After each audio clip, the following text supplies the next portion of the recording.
comment or question came up for me when you were talking about the mental health courts. Yeah.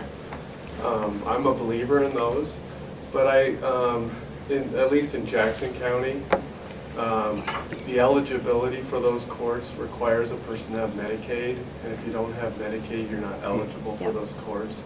So it really excludes a lot of people for those courts and puts parents in a position of whether they should drop their child from the insurance. And I had a problem with that. I was very frustrated with that experience. So I was wondering if you could speak to that. Yeah, and our partner in all of this work that we did in the Mental Health and Wellness Commission is at the same time that our executive order was issued, the Mental Health Diversion Council recommendation was issued by the governor as well. So it kind of, their work came in tandem with ours.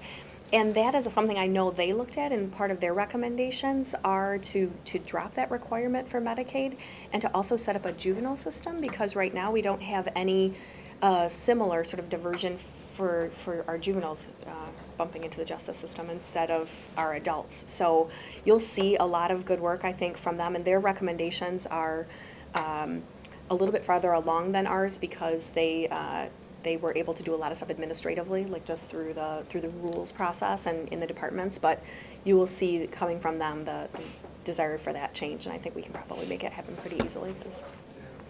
Another thing for your information, we in Washtenaw County we have a compassionate judge, Tim Connors.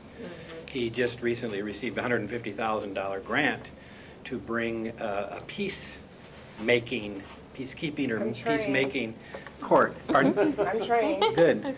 And based on Native American principles of respect, restoration, and it's, I believe, at least initially focused for juveniles. So that's kind of pretty progressive. You know, that's Washtenaw County.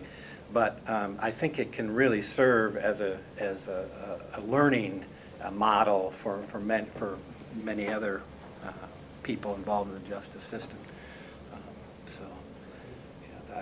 My personal experience is that many judges really want to do the right thing on this. They understand the importance, and it's a win on so many levels.